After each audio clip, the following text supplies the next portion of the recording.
Preview.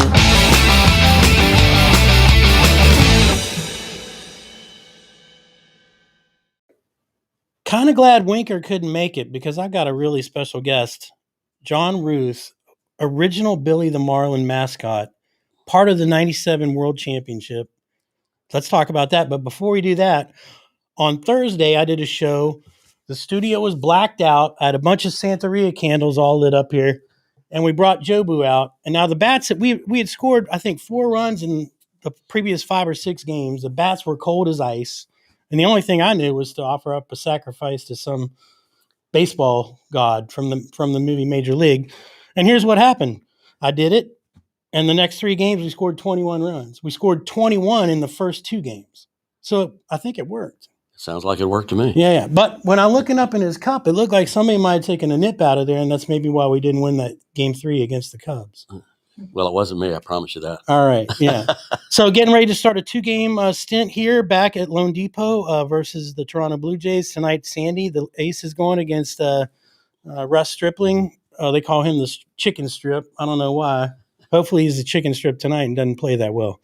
So yeah, got to get back in the win column. Where I think 8-9 games out of from 500. But that division is packed up with a bunch of teams that just spend the whole season beating up on each other, and the guy that the last man standing is generally who's going to win that division. So hopefully it's us. But let's talk about for a minute about how you got to be Billy the Marlin, how that whole thing transpired, and then let's talk about some fun stories. I know you just did another interview. I don't want to keep you too long, but I know there's some Marlins fans that would be interested to hear about it. Well, I was the mascot at the University of Miami. Yeah, both the Miami Maniac and the Sebastian the Ibis. Of course, the Maniac was the baseball mascot, right? And Ron Frazier was good friends with Mr. Huizenga, who was the owner of the club back in '93, and he was able to get Don Smiley and a couple of their people. Dean Jordan was the one of the top promotions people at the club back in the time prior to opening in '93, and they actually came to Mark Light and saw me perform a game.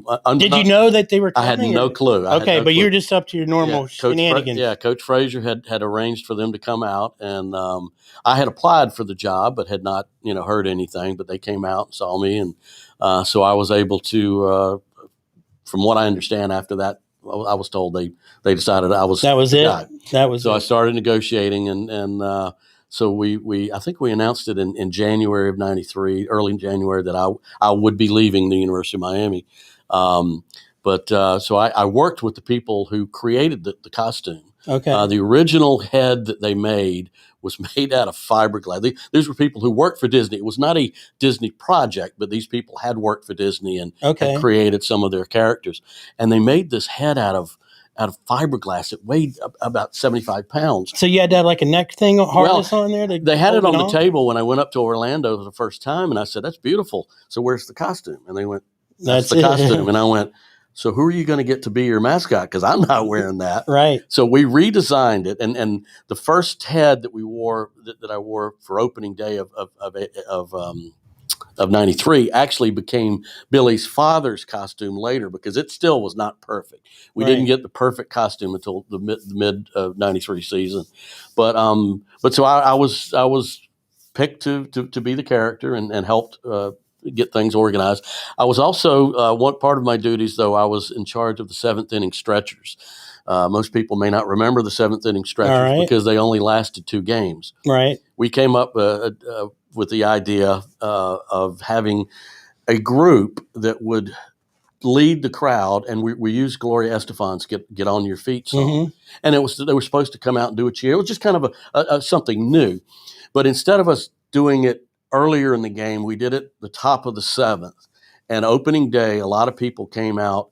And the dancers came out, and we were trying to and everybody thought, wait a minute, they're doing this in place of "Take Me Out of the Ball Game," so they started booing. But "Take Me Out of the Ball Game" was the next half inning, right? And so anyway, that was part of my opening day duties, was to, or after the second game, was to tell the 7th inning stretchers that we're no longer. That's it. Were they disappointed? Did they have uniforms also? Oh yeah, we had, and they were beautiful girls, great dancers. There were some guys part of the group, and they were heartbroken. But it's kind of one of those funny stories that we tried something and it failed. Right. One of the things I always wondered I mean, being a mascot's probably one of the coolest things because you're as close to the game as being a player. But what were some of your mascot rivalries? Like your most hated mascot? I mean, obviously the Gator UF or the freaking crazy Indian up at Florida State had to be the top two. But what were some of the real like rivalries as a mascot that you had? Well, the funny thing is, actually, we started something that has turned all of the Major League Baseball mascots into friends, into buddies. I mean, certainly, the Mets were our probably the biggest rival, and the Braves. So the Mets had Mr. Met, the guy with the big baseball head. Right. The Braves had Rally, who was this character. I don't even know what Rally was, but we actually in 90, I think it was in 94, it might have been 95, Bernie, the Heat mascot, had created this thing where he would invite mascots to come out. He had Bernie's birthday party. So I thought, well, let's do Billy's birthday party. Right. So convinced the club, and I think it was the 94 season was the first year we did it. And we brought 6 or 8 other mascots down. So we got a chance to get to know each other personally. So there wasn't as much animosity. Right. And, so we actually kind of played around and had fun with it. Also in 94, the All-Star game was in Pittsburgh. And there was a local group that brought all the mascots to Pittsburgh. Here's what's funny story about that. I was at that game. That's the game that Bud Siegel let it be a tie. Yes. That was at the strike season. Yeah. Yeah. That's right. It was a tie. Yeah, the first tie in Ever. history. But yeah, so we actually kind of got to know a lot of the other mascots, and we became friends, and still are. Right. So I hate to say that we're really no big mascot rivalries. I mean, maybe Raymond over in Tampa Bay when he came around, he was a character a couple of years later. But. Right, but I can imagine like mascots are generally ornery by nature and like to get into trouble. So if you put 5 or 6 of them together, there's something probably going to either explode or we burn down or something. We almost got into some trouble at some of the All-Star games. Yeah, where I mean, you just got guys running around doing things, and you got people trying to whoa, don't go over there, and it was hard to keep us all together. Right on, kind of like herding cats. Right. Yeah, it doesn't happen that often. No. Yeah. So what are some funny stories that you can remember, like fan interactions or just some funny things that happened at a Marlin game back in the old days? Well, probably the greatest thing was AJ Burnett's pitch. AJ, he had been. we did the Toyota drive around, every game, and I'd stand in the back. Billy would stand in the back and throw T-shirts, and use the T-shirt cannon and shoot shirts in the crowd. And one game, boom, something hit the front of the truck. I was like, what was that? AJ was pitching. And the next time we did it, when AJ was pitching, boom, something hits the back of the truck, and he was like pointing at me. Mm-hmm. And I saw him, underneath the stadium one game, and he wasn't pitching that night, so I could talk to him. And I said, AJ, what are you doing? He goes, I'm going to break that window before the year's out. Dang. I said, you seriously? He goes, oh yeah, I'm going to break it. So I can't remember who we were playing that night, but it was night game, and he throws the ball. You can find the video on YouTube, and he just smashes the back window. And had it been this much further, it would have hit my knee and smashed my knee. Right. So I'm almost happy it hit the window, but so I'm shooting T-shirts. Boom! I hear this thing. The window crashes, and so we had to delay the game. And as we're going around third base, I look at him, and I kind of did one of these, like, okay, you got it. And he had the chaw in his mouth, and he was like, I got you. I got you. Right. Right. And of course he had to play it off. Oh, I slipped on the mound, but I mean, it was a delay. It was a beautiful, obviously deliberate, a beautiful shot. Right on. And so that was probably the craziest thing that happened on the field. We had a lot of fan interactions. Some. I almost got thrown off the upper deck the first year.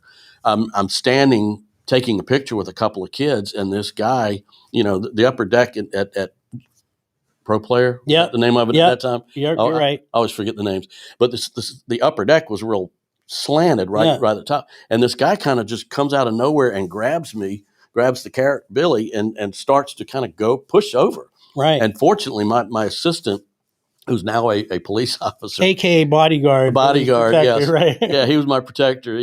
They call them wranglers sometimes, right? But he was like a bodyguard at times. But he just reaches around and grabbed the guy, because I was up to my knees going over. If he had let go, I was gone. Right. So we had a couple of instances like that. But probably the craziest thing that happened on the road, I went up to Philadelphia the Fanatic, became a good friend of mine. And so he invited Billy to come up for opening day. The Marlins were playing up there.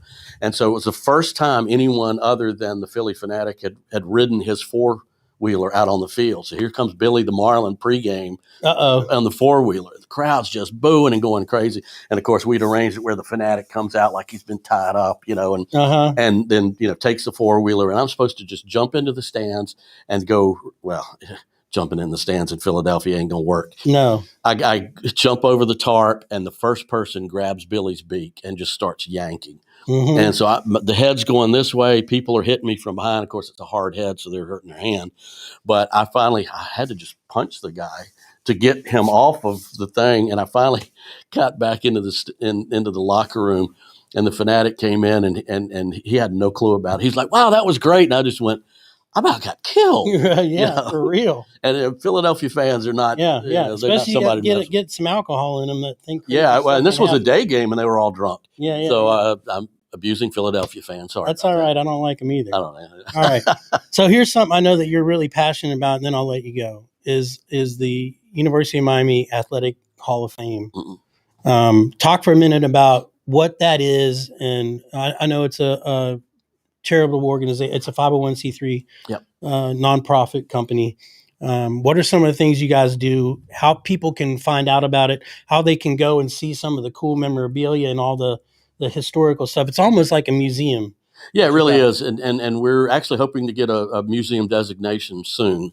But it's the Sports Hall of Fame. We're located right next to the Hecht Athletic Center on campus. We are currently closed because of COVID, and the university, is waiting to kind of open up in August when students come back. But we're a 501c3 nonprofit organization, so people can donate to us. They can also donate memorabilia if they've got it. The easiest way is to go to umsportshalloffame.com. That's umsportshalloffame.com. And they can donate either via our GoFundMe page, or like I say, if somebody wants to, it's a tax write-off, so write us a check and mail it to us. But we've got memorabilia that goes literally all the way back to the first year of the university's founding. We have some amazing pieces from people like Jim Otto, Ted Hendricks, Greg Louganis, greatest diver of all time, Rick Barry. Awesome. And we have displays dedicated to Miami's football national championships and Miami's baseball national championship. Plus, people don't realize we won a lot. We won 5 national championships in women's golf in the 70s, and we have a display for them. So, Very cool. It's a really cool facility. We're about 5,000 square feet. And like I say, right next to the Hecht Athletic Center. So certainly this fall we will definitely be open. When by the time the students come back, it'll be open. You think we're hoping to, yeah. Yeah, that'd be awesome. But yeah, we also do 4 events every year. We certainly our induction banquet. We're going to be doing a bowling tournament coming up in August. So you can go to umsportshalloffame.com. And it's going to be a bowling tournament that's actually anybody can bowl anywhere in the country. If you're a Hurricane fan, you can make the payment. We'll send you a T-shirt. And then on the day of the event, you can. And then wherever that place they're bowling, they register the score, and that's what it is. Yeah, and then we'll send the trophies out afterwards. So very awesome. It's a new thing we're trying this year, obviously because of COVID, and we'll be doing a local site here at Bird Bowl. Okay, cool. On Bird Road, but yeah, the umsportshalloffame.com. I appreciate you letting me promote it. And, absolutely. Love being. I haven't talked Marlin stuff in 20 years. So John Routh, the original Billy the Marlin. This is awesome. Super glad you were able to come. Appreciate you so much. Hope to get you on again, buddy. Thank you, Tom. All right, let's flip the M tonight, boys. Go fish. Preview.